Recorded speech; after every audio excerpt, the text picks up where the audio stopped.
actually get a parking spot when they come home. The current supply is around 2,500 parking spots in the downtown area, which includes both sides of Woodward, both sides of 9 Mile. We have a daytime deficit of 115 spots. Again, that's at prime time. That's when there's a big game going on and we can't come down here. People will circle once, one parking lot, two parking lot, and then they'll head down the road. And that's the last thing we want them to do is head down the road. We have an evening deficit of almost 500 spots right now. And again, same thing, we want people to stop here in Ferndale rather than drive down the road. If we don't do anything right now, the daytime deficit in the next 4 years will be 175 spots, and by 2019 it'll be 235 spots. That doesn't allow for more daytime business to come in. Boy, if we could have some more office buildings, some more, what do you say, Class C? Class A or B, where we can increase our daytime traffic into our businesses.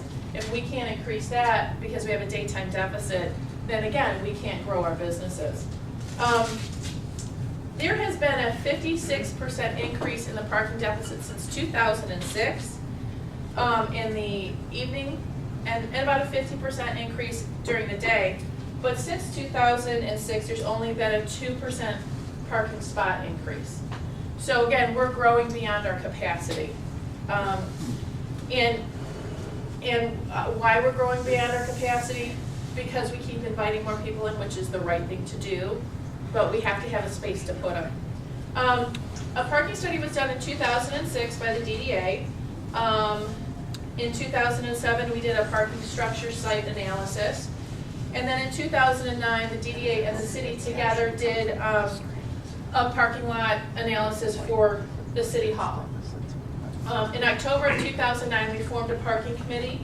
And just so you know, any parking committee or development committee or promotion committee within the DDA is formed wholly by volunteers. And so we do our absolute best to get out and talk to as many people as we can. I know I personally went for several evenings, went to every store in this 9 Mile area that I could get into to talk to any owners or any workers that were available. So we have done our best to try and spread the word on this, which is why we've moved to having these community forums. In December of 2009, we had that study reassessed, the 2006 study reassessed, and that's where we came up with the newer deficit numbers. We did try and launch an employee shuttle program in December of 2009. We had, the focus was on restaurant employees because there are any night 150 to 200 restaurant employees in all the lots down here, and we had, like Rosie O'Grady's was very excited to be in on it, Buffalo Wild Wings and a couple other businesses were happy to be in on it, but we didn't get enough participation to afford it. It was going to take a minimum of 150 employees in it per day to be involved in it to be able to afford it. And one of the challenges was it was still cheaper to just park down here or buy a parking pass than it was for an employee to use the shuttle. We had arranged different parking lots for the employees to park in, a shuttle that was going to go every 15 minutes. So we've done a lot to try and resolve this, but it needs to be a whole solution between the DDA and the city, but really the city has to lead it because the DDA can only do so much, and we have a whole bunch of volunteers. In December, the DDA met with the city for a meeting with the city council and the mayor to talk about the system improvements that were needed. That was early December. Mid-December, we did a presentation to the city council. Now this was information that came from the DDA and came from the city's parking committee, and it was all brought together into one presentation of, if we want to get a parking deck, here are all the things that were needed. From that meeting, we learned a lot. We learned a lot about the strain of increasing the cost of parking passes. We learned a lot from residents and how it's affecting them.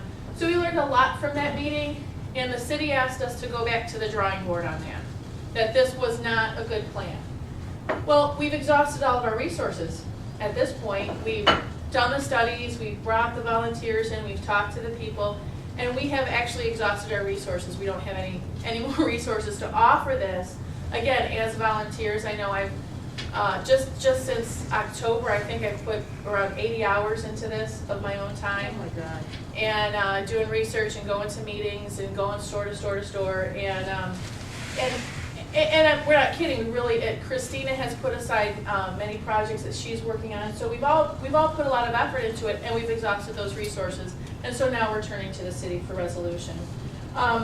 Our DDA resolution that we adopted at the end of this month, again, it is on the table, but the short form is that we're asking for parking to be the number 2 priority, or the number 1 capital improvement priority for the city. And we have several reasons why in that. We brought to the city several points for solutions in the parking problem. We have the cost of passes and the cost of parking. If it's too low and we can't do a shuttle system, then we need some help with that. Enforcement is a really big issue. It's a big issue for residents. It's a big issue for the downtown area. If we don't have the right blend of enforcement, the right blend of parking meters, then there's no reason for people to actually use the meters or park appropriately in the neighborhoods, or not park in the neighborhoods.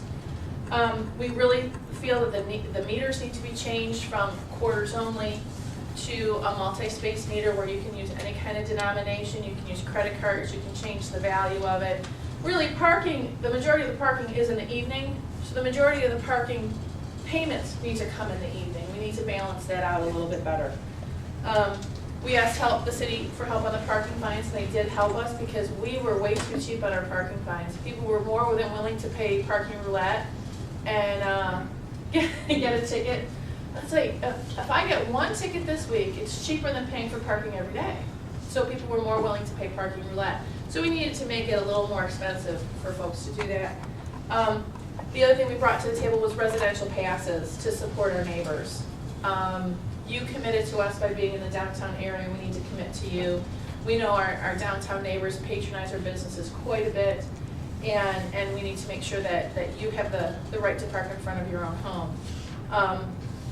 There's other ideas that came to the table since those meetings, which, like I said, the multi-space meters, improving enforcement in the evening, concentric parking passes and meters, meaning the closer you are to a prime area, the more expensive it is to park. The further away you are, the cheaper it is to park. So it really, I worked in malls for years when I was younger, and we had to park in the back lots. If they caught us parking in the front lots, we were heavily fined. And the same with other downtown areas is that you have to save the prime spots for the people who are spending the cash.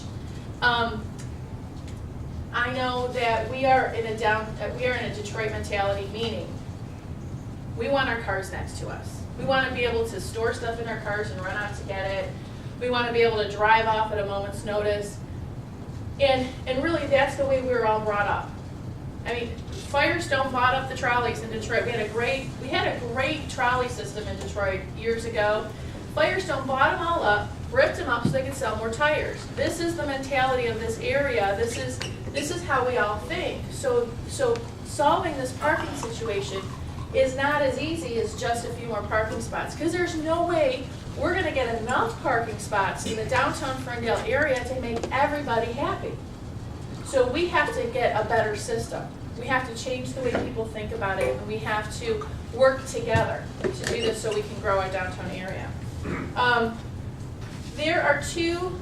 not here to talk about where the decks are going to go, but the studies brought up 2 proposed deck locations, and I'll hold this up, only because it's red and blue. The first location they recommended was in the Withington lot, which is the other side of the street, a parking deck there. The other suggestion was a parking deck between the library and City Hall. Just so you know, that's where the studies brought our attention to, that those would be the best parking areas, and I want to talk to you about why for a second. Why we wouldn't just put a parking structure here on Troy. Well, the reason why you want a parking structure over here on Withington is walking traffic.